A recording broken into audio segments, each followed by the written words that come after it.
Because I didn't spell it right. Why is it called?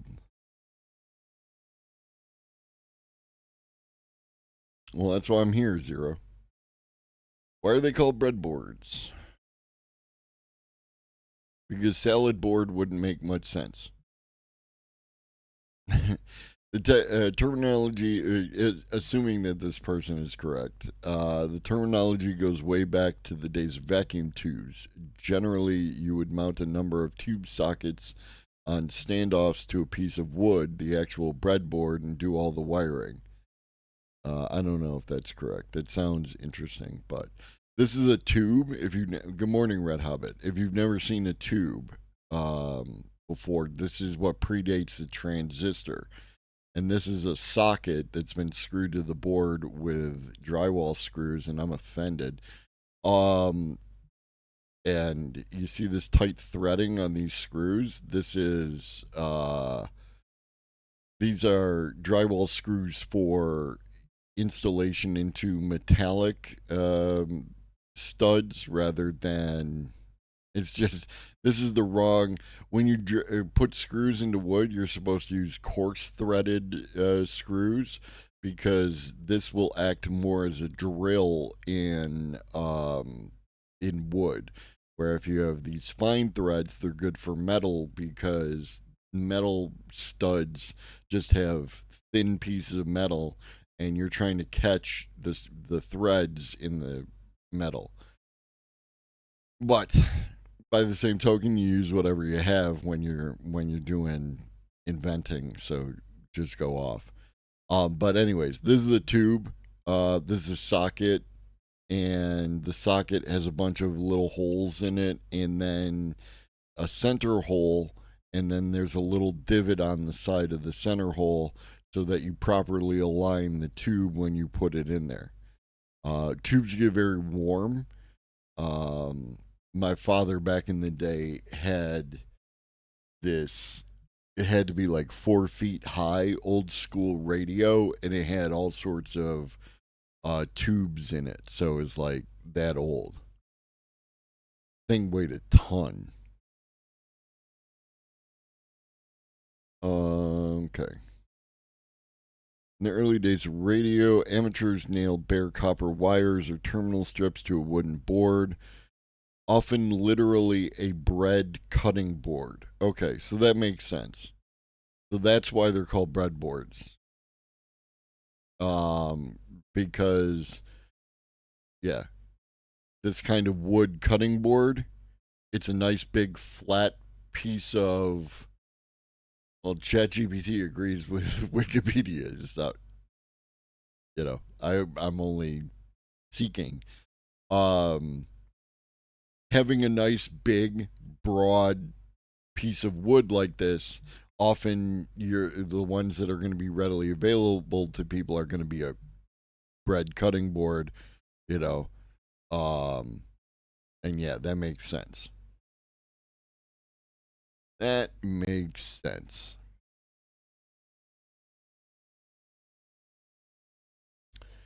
Okay, so breadboards.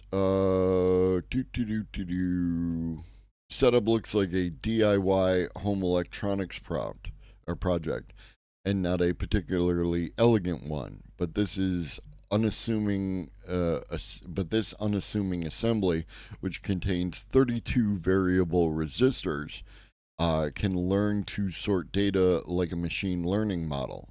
While the current capability is rudimentary, the hope is that the prototype will offer a low power alternative to the energy guzzling GPU chips widely used in machine learning. Each resistor is simple and kind of meaningless on its own, but when you put them in a network, you can train them to do a variety of things. A task the circuit has performed, classifying flowers by properties such as petal length and width. When given these flower measurements, the circuit could sort them into 3 species of iris. This kind of activity is known as a linear classification problem because when the iris information is plotted on a graph, the data can be cleanly divided into the correct categories using straight lines. practice, the researchers represented the flower measurements as voltages, which they fed as input into the circuit. The circuit then produced an output voltage, which corresponded to one of the three species. This is a fundamentally different way of encoding data from the approach used in GPUs, which represent information as binary ones and zeros. In this circuit, information can take on a maximum or minimum voltage or anything in between. The circuit classified 120 irises with 95% accuracy. Breadboards are a poverty invention of the tinkerer class. I can't afford a proper thing, but I've got copper wire, staples, and wood.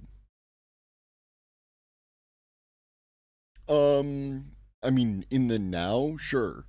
In the back then, I mean, it's distinctly possible that it was just, you know, an available tool for use.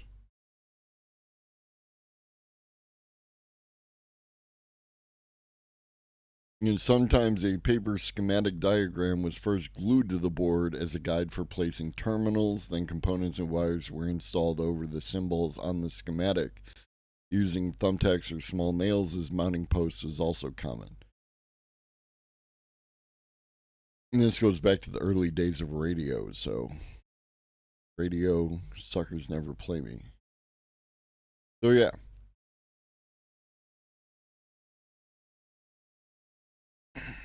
Now the team has managed to make the circuit perform a more complex problem.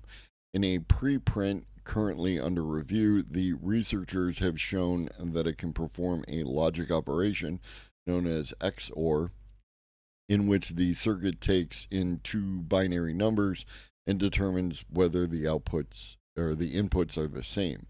This is a nonlinear classification task, and nonlinears are the secret sauce behind all machine learning.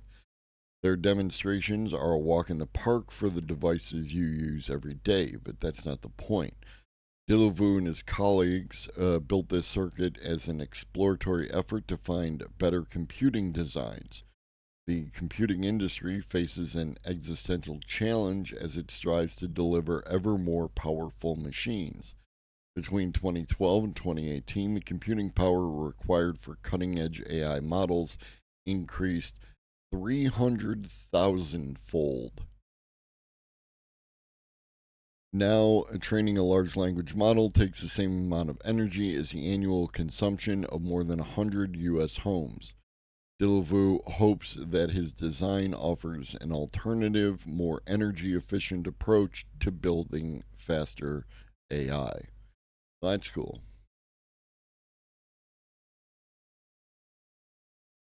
Yeah, no, I've got and I've tried to like, you know,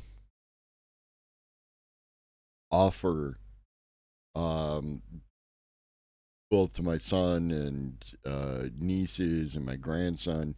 Um there's a thing called snap circuits. Um Always something to look out for at your local thrift store, because these are often bought by people and then the kid loses interest in them and then they get donated to the thrift store. Um, so you have an opportunity to get these on the cheap. Um, and what snap circuits is it's basically the concept of the breadboard, but it has like snaps, like clothing snaps, that kind of thing. So there's this spacing here, right? Everything is regularly spaced. This is a resistor. This what you call it, a capacitor. Um, and then good morning, Reed. And then as you snap these things into place, combined with some power, and then this is a speaker. It gives you the ability, and this is an amplifier over here. It gives you the ability to, create circuits in in a very easy, approachable way because you Lego this shit together in order to make it all work. Um, and it comes with a book of different projects you can try, everything else. So, um, snap circuits, definitely if you have a local thrift shop that sells used toys, keep your eye open. I classify these in the same thing as Legos. If I have dollars in my pocket available, um, grabbing these kind of things have long term value uh, as opposed to whatever the latest fancy little toy is.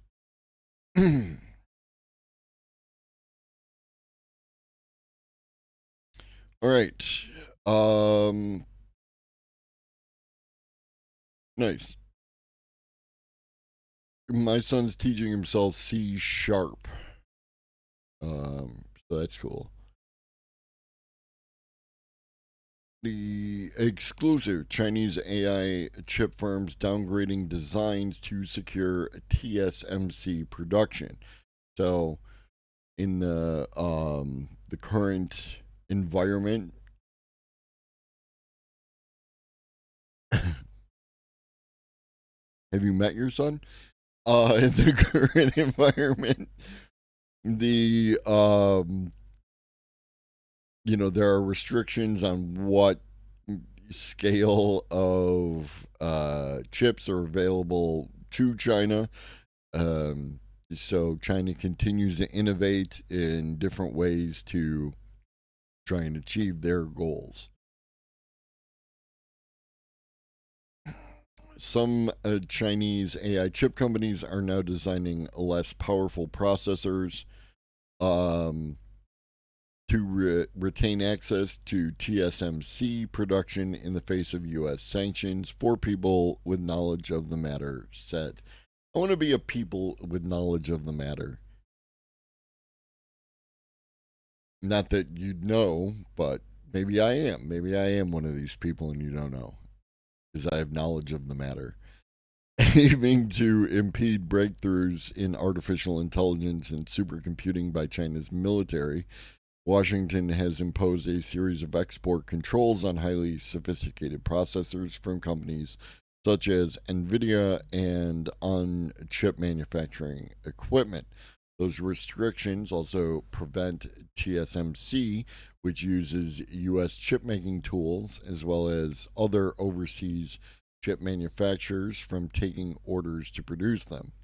Most recent set of U.S. export controls imposed last October have exposed just how limited China's production capacity for advanced chips is and how dependent Chinese AI chip design companies are on TSMC, the world's leading chip contract manufacturer. Um, yes, but the implication here is that China is somehow special. TSMC is like 80% of total chip production in the world, and uh, the bleeding edge chips are all TSMC. So yes, but also this is true of any country that you drop in here, more or less. The four sources, one of which has direct knowledge of the issue, declined to be identified due to the sensitivity of chip related matters in China. Two top Chinese AI firms, MetaX and Inflame, uh, submitted downgraded designs of their chips to TSMC in late 2023 to comply with the U.S. restrictions, according to two of the people. Sorry, I didn't tighten this down enough. There we go.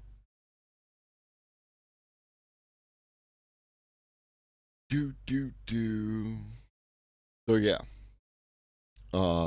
it's not going to stop anybody. They'll just continue to innovate around it, and then eventually it'll be slower, but the path to how we got to where we are has already been laid, and it's just replicating that path. Anyone can do that. It will just take time, and that is what the United States is um, situated on, is that idea that they can just slow them down enough in order to achieve an insurmountable advantage at some point in time.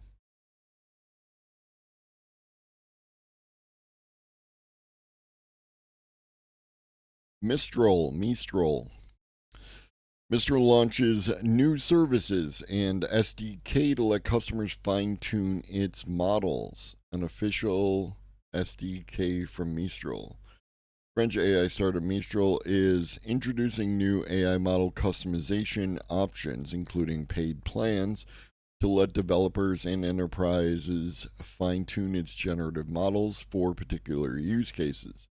The first is self-service. Mistral has released a software development kit, Mistral Fine Tune, for fine tuning its models on workstation servers and small data center nodes. In the README for the SDK's GitHub repository, Mistral notes that the SDK is optimized for multi GPU setups, but can scale down to a single NVIDIA A100 or H100 GPU for fine tuning smaller models like Mistral 7B. Fine tuning on a dataset such as Ultra Chat, a collection of 1.4 million dialogues with OpenAI's ChatGPT, takes around a half an hour using Mistral Fine Tune across 8 H100s, they say. For developers and companies that prefer more managed solution, there's Mistral's newly launched fine-tuning services available through the company's API. Compatible with two of Mistral's models for now, Mistral Small and the aforementioned 7B. Mistral says that the fine tuning services will gain support for more of its models in the coming weeks. Lastly, Mistral is debuting custom training services, currently only available to select customers, to fine tune any Mistral model for an organization's apps using their data. This approach enables the creation of highly specialized and optimized models for their specific domain. So cool. Cool.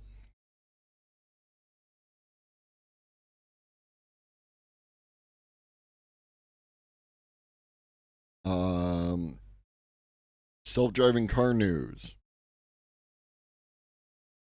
Do do do do do do. Uh, Gold is going nuts, and then here the line go down.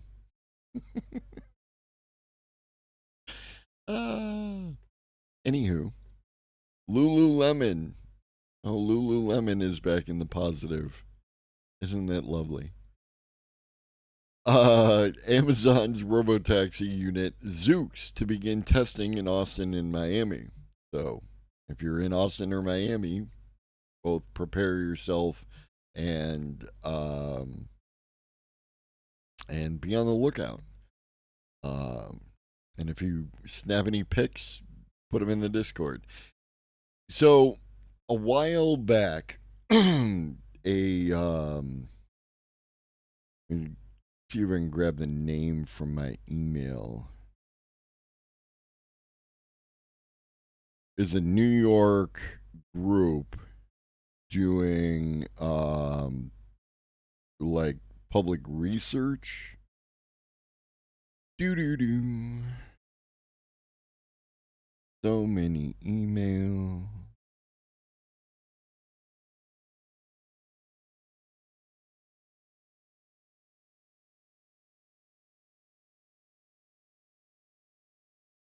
Mm-mm-mm. Anywho, doesn't matter. So there was a group that did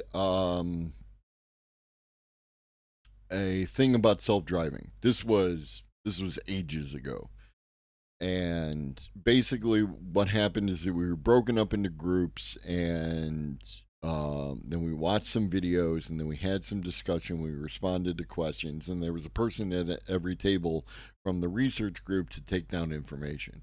And I was the only one who was. I don't know if I was the only one. I think there might have been some people um, who might have been at least somewhat positive towards the thing, but obviously I was like very gung ho over it. The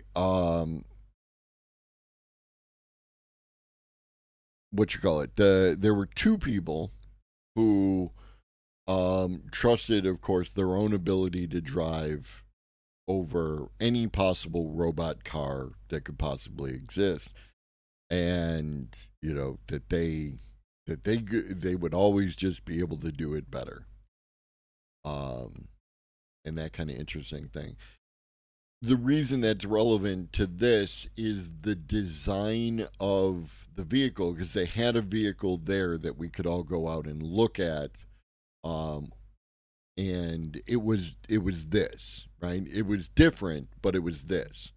Rather than being like a Waymo car or something, this is a designed vehicle where there's like it's like a mini bus, right? Doors open up in the middle there. It's relatively low to the ground to make it easy for the people to get on and off. And then had a bunch of seats, a bunch of open space, and like that. And it was so. In some ways, I'm assuming it was the you know father or grandfather of this type of vehicle here because of the similarities. Could just be similarities, but that's how it feels. Amazon.com's robotaxi unit Zoox said on Wednesday plans to start testing its autonomous vehicles in Austin, Texas, and Miami, a move that would mark its first trial sites outside the western United States. Zoox will deploy its test fleet of Zoox will deploy its test fleet of retrofitted Toyota Highlanders. That is not a Toyota Highlander.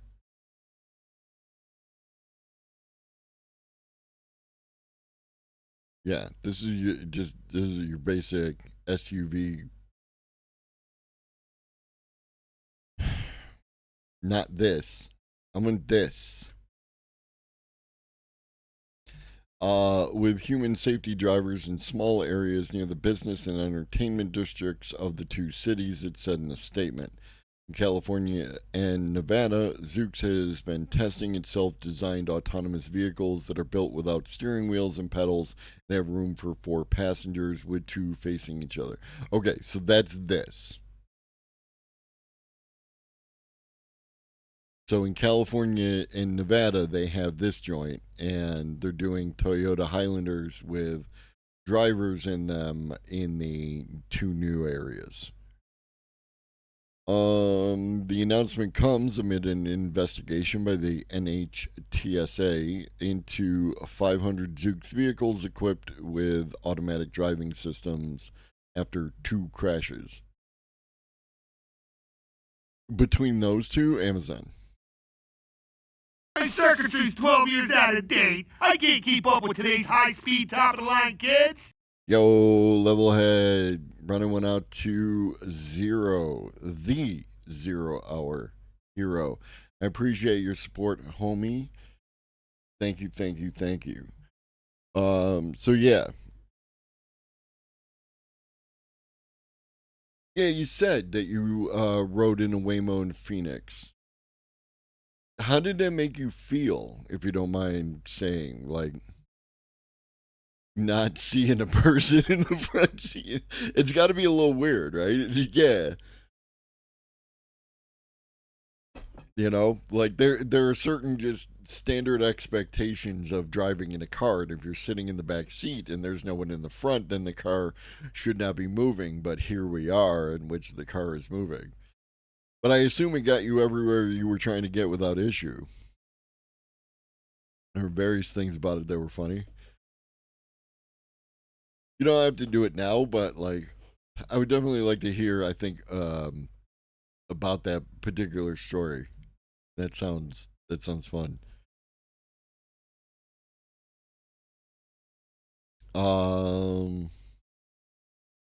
Yeah. It won't offer public rides in Austin or Miami yet, but it's exploring several cities for commercial offerings after its initial launch in its target markets of Las Vegas and San Francisco. Like Nerf based autonomous vehicles.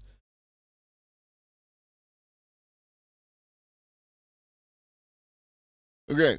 I know some people don't like to talk about filtering carbon dioxide out of the air, but I feel like, again, that it's part of a multi pronged approach to dealing with excess carbon dioxide in the air. I joked beforehand about how it would be awkward in parking lots, and we watched it like blocking the parking lot entrance after it let us out. Someone was clearly mad, and I was just laughing, thinking about how they were directing their anger towards a car with no driver. I am angry at the robot. I shake my tiny fist at thee. Sucking CO2 out of the air is still a very costly endeavor, but one company has taken a big stride toward making the technology commercially viable. The next generation of industrial plants to filter CO2 out of the air is on the way, and it's getting closer to overcoming some of the biggest challenges of using this technology to fight climate change. Climeworks, one of the first startups to develop this tech, unveiled its Generation 3 plant today. It's supposed to use half as much energy as older designs and slash costs in half too. Climeworks makes good on their promise it could go a long way toward making this technology, called direct air capture, a viable way to reduce the amount of carbon pollution building up in the atmosphere. Um, right now, the technology is far too new and expensive to make a meaningful dent in those emissions. Nevertheless, a slew of big brands and the Biden administration are already placing a lot of faith and funding in developing the technology. Now, this is not standalone, right? Like, by no stretch of the imagination should we be just let's build a whole lot of carbon capture plants and call it good, right? We need to, um, also reduce the new carbon that's going into the air. The other thing we don't want to do is in some way, incentivize this technology to continue past its lifespan, right? There is some form of optimal range of carbon dioxide in the atmosphere that's good for us, good for the plants, good for everything. Then we need to, do that. Methane is worse, but I think methane has a shorter lifespan in the atmosphere. Uh,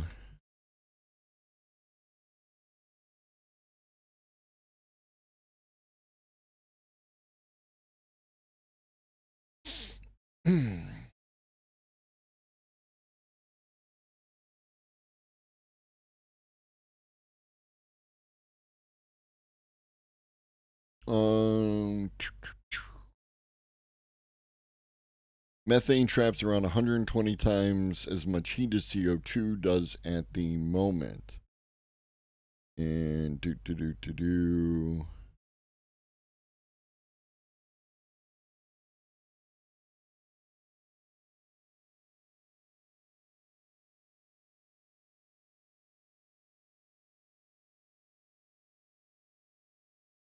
All right, that's cool.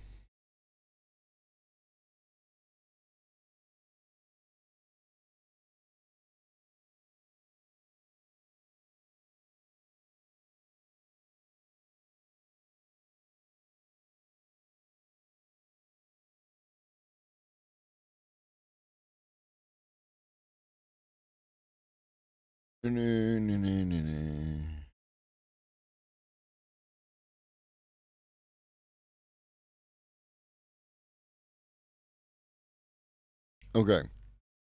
So the amount of methane in the atmosphere has remained relatively stable between 1980 and today, or near today.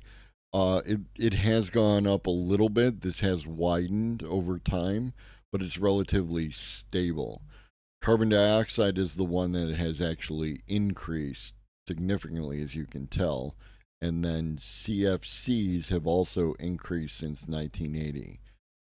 Nitrous oxide has increased to about double what it was, but it was a very small amount. Um, so while yes, methane is an issue, it doesn't appear to be a growing issue where carbon dioxide is. So it is a balance. You know what I mean? You know, what do you prioritize? You prioritize the big, that there is that, right? Like it could increase as the tundra defrosts, not only in the Arctic but in Siberia, and God only knows what's underneath Antarctica if that starts to get too warm. So it's a multi-pronged thing. You know, so the thing about methane is specifically with fracking, there is, from what we can generally extrapolate, significant levels of methane leaking from wells and operations. Yeah, well, we just need to stop fracking. Um, I you can't sell me on fracking. um, yeah, Cosmic Levelhead does a lot with old oil wells. They live in Colorado and are surrounded by them. Um, and it is a whole special kind of thing. So I guess it depends on, like, if we're measuring methane in the air for statistics or if we're getting numbers based on oil and gas industry reporting. I mean, there's that, right? Um, you cannot rely. We investigated ourselves and we found no wrongdoing, right? You cannot rely other people to do it. Yeah, no, what Pennsylvania, and the fact that Pennsylvania people have pushed hard to keep that fracking going because of how people are um, more concerned about their immediate financial needs versus long term, safety of the planet and that kind of thing. Yeah. And then the water contamination. And good thing we don't have an issue of running out of water. Otherwise, that water contamination could be a problem. New TSMC chairman, CC Wei. CC Wei. Brands OpenAI Sam Altman, too aggressive for me to believe. Earlier this year, Wei boasted that Samsung and Intel couldn't compete with TSMC. So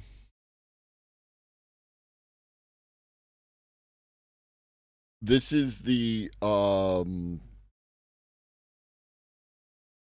is related to Sam Altman talking about the $7 trillion investment program,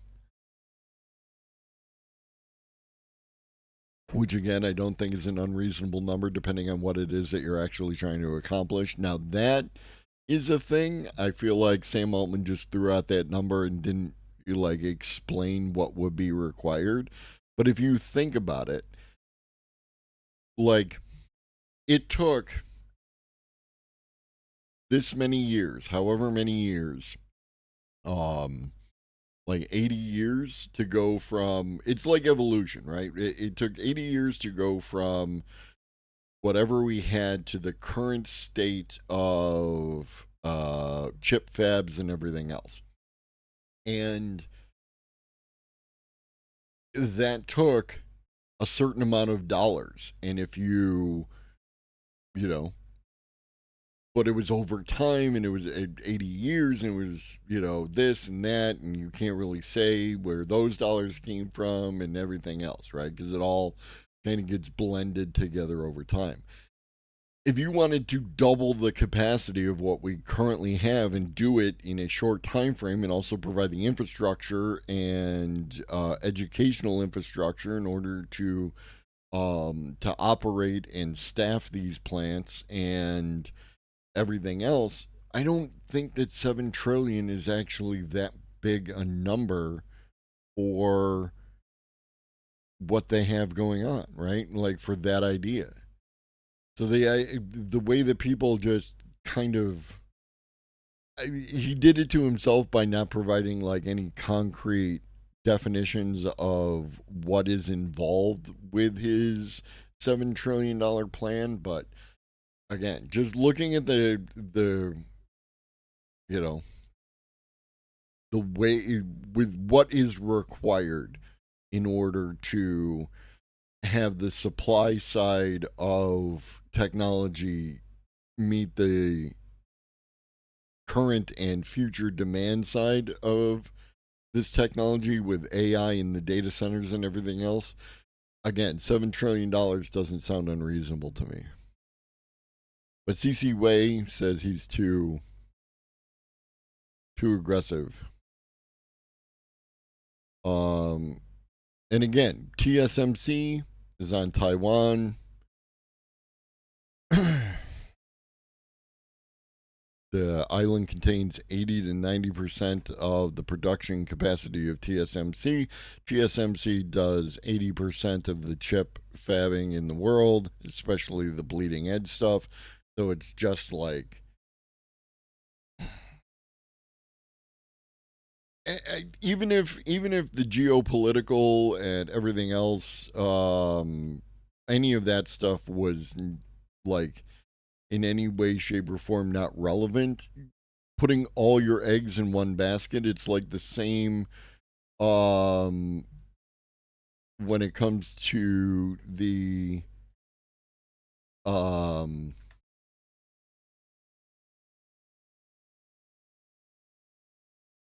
the lithograph, the lithography machines. They're all manufactured, like the vast majority, the really good ones, are all in one place, which is also right next to the water. And,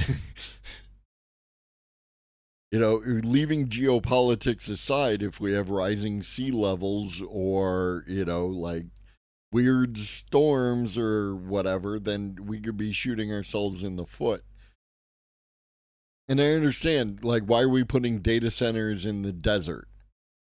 When they require water and stuff to cool and whatnot, and it's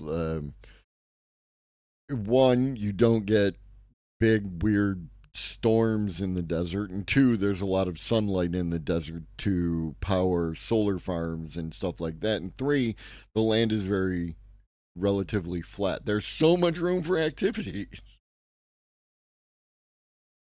So under those circumstances, it's like it makes sense to me, but I also understand why it's a problem. We need to fix so many issues, right? Land is cheaper. Governments are more amenable to tax breaks for corporations. It's easy to just say, why are we building, things in the desert? But there is a reason why we're building things in the desert. All right, so net neutrality. Net neutrality went away with the dude with the big Reese's mug. Net neutrality came back recently. So, of course, somebody is going to sue to crush the net neutrality rules. Excuse me. There's another thing, Levelhead.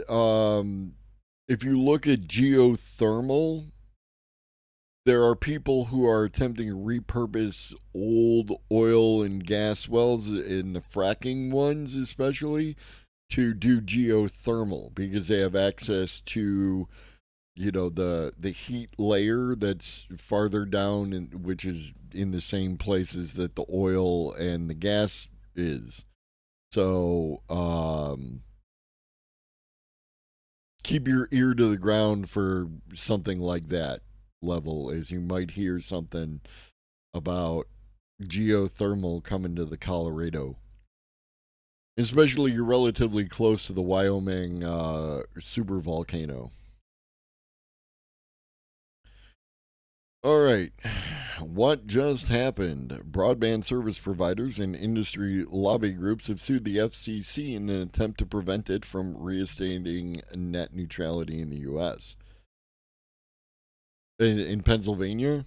I assume you're by here you mean Pennsylvania, based on extrapolating from things you said previously. I don't actually know where you are, and I don't know if you want to say that. Um, Basically, the pitch is that the oil and gas industry already has drilling experience or whatever, so those jobs could be transitioned to geothermal. So you're already aware of it, yeah. Yeah, no, geothermal, like, I mean, it depends on how far down you want to drill. Like, geothermal is viable if you can get to a point where the heat of the earth will increase the water temperature to the point where it can be used to run a turbine. It doesn't really matter where you are. It's just the ease of access to that layer of heat. Did you have to pay for any of that stuff? Because if not, fucking bonus, dude. Geothermal batteries. Yeah, no, there's some interesting stuff with battery, like heat batteries, that we've looked at, where you can just like have a big old thing of compressed sand and pump excess heat into it and then use that heat later in order to power things. And it's really interesting. Um like there's just wild stuff. 4 to 12 kilometers seems to be run range to drill. Oh yeah, yeah, yeah. Heat could be used for HVAC stuff, heat pumps. Yeah, yeah. Um So, anyways, the lawsuits were filed by NCTA, the Internet and Television Association, U.S. Telecom, CTIA, the Wireless Association, and others who argue that the agency cannot unilaterally reclassify broadband as a telecommunications service under Title II of the Communication Act of 1934 without congressional authorization. I'm gonna go with they can. um, yeah, we'll find out, right? If it gets all the way to the Supreme Court, then everything's up in the air. The plaintiffs took their lawsuits to several appellate courts, including the Fifth Circuit, Sixth, 11th, and D.C. Circuit, but only one of them will hear the cases after being chosen by a lottery. While U.S. Telecom filed its lawsuit in the U.S. Court of Appeals for the District of Columbia, Alamo Broadband took its case to the U.S. Court of Appeals in the Fifth Circuit in New Orleans. Well,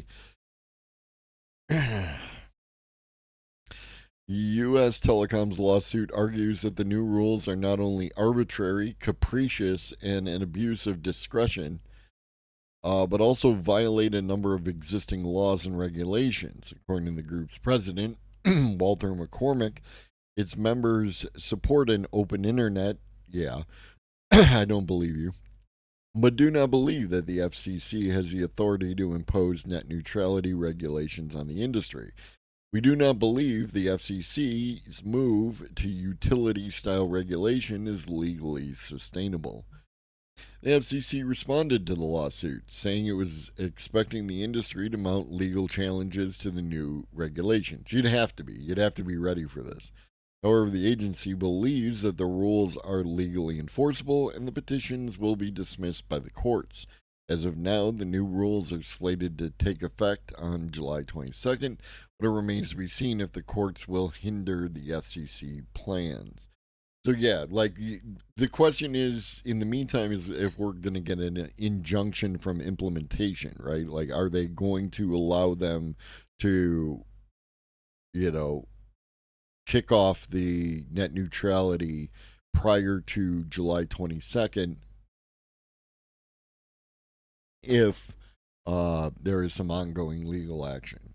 So that's always the question. Even just pushing it back, right? Like, say that the lawsuit doesn't work out, but they are able to get an injunction for a month, 2 months, 6 months, whatever the time frame may be, that is, millions of dollars potentially. And that's always, they're always going to push in that direction, right? It's why you have to wait. It's why they can take money out of your account instantaneously, but when they're putting money into your account, it takes a couple of days. Because people got to get paid. They got to squeeze the last bit of value out of the money that you're trying to move from one place to the other.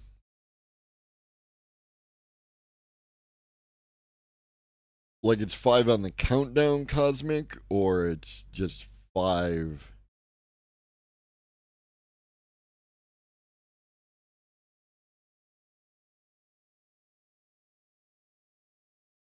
On the estimated launch time.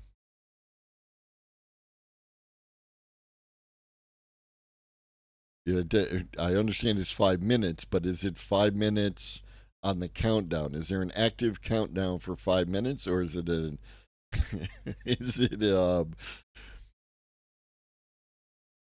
like this is what, 8:50 a.m. with the launch expectation?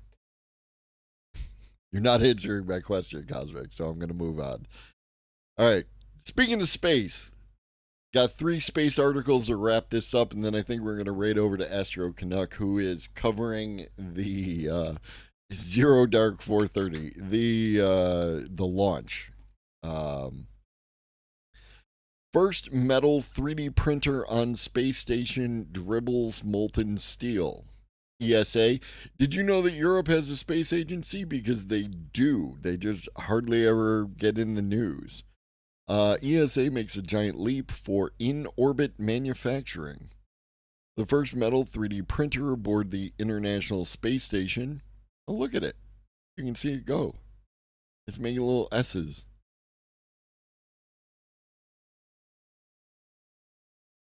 Do the thing. And this isn't welding. This is 3D printing these in with metal. Which is... I love the future, yo. The first 3D metal printer aboard the International Space Station successfully dribbled out a molten... That's not a dribble. That is a finely crafted S-curve in what the European Space Agency is calling a giant leap forward for in-orbit manufacturing. Combining a high-powered laser and stainless steel wire, an Airbus-built metal 3D printer deposited its first liquefied test lines on the ESA's Columbus research module. For safety reasons, the machine operated in a fully sealed box, preventing excess heat or fumes from escaping.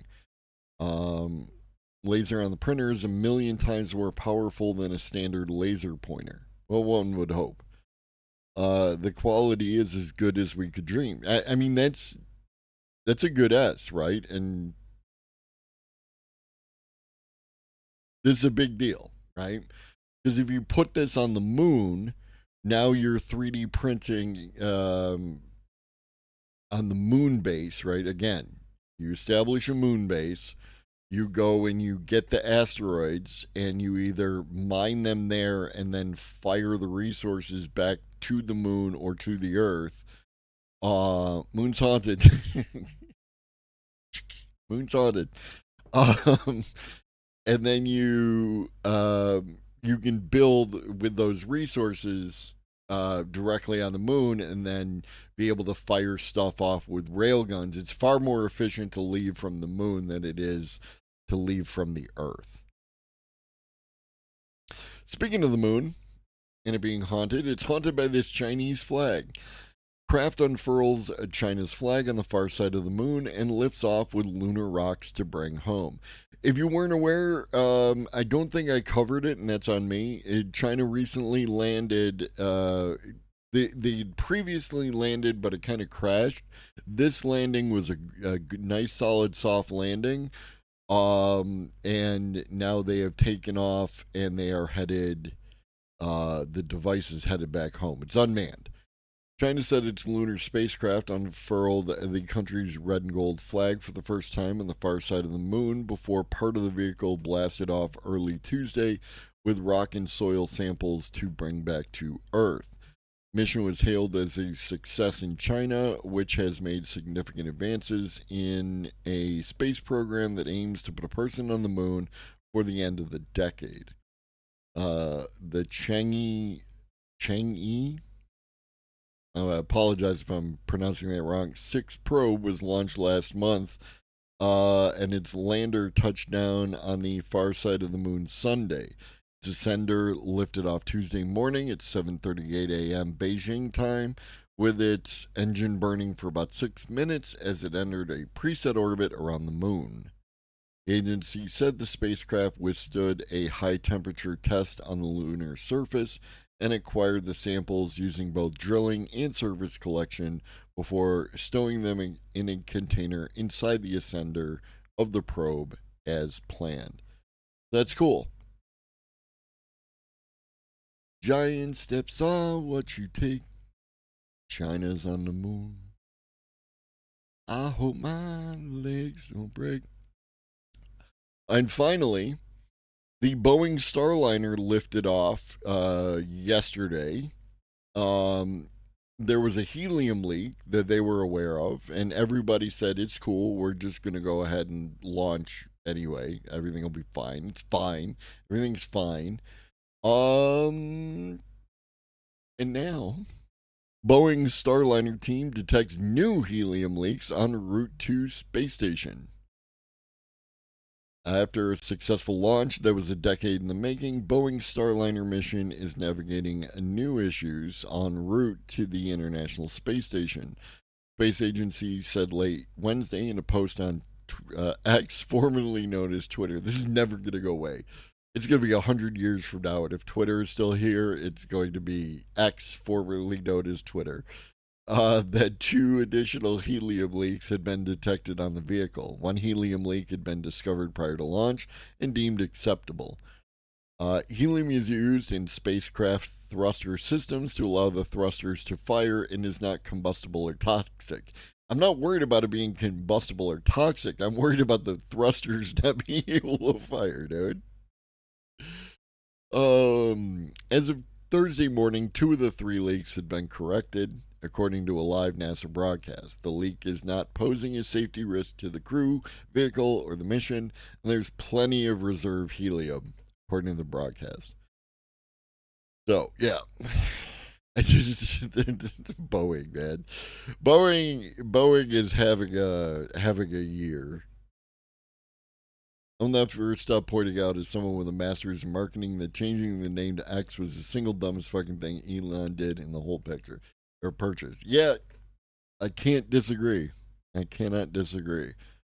All right, that is going to wrap this bad boy.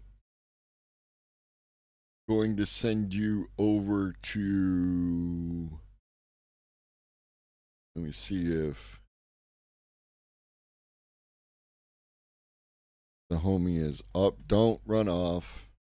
Yeah, they are up. Astro Canuck is doing a watch party for the launch. So those of you who are enthusiastic about it, this will be a perfect place for you. I will be back tomorrow at 7:30 a.m. Literal launch party. Literal launch party. Astro Canuck is a homie. I really enjoy watching their streams.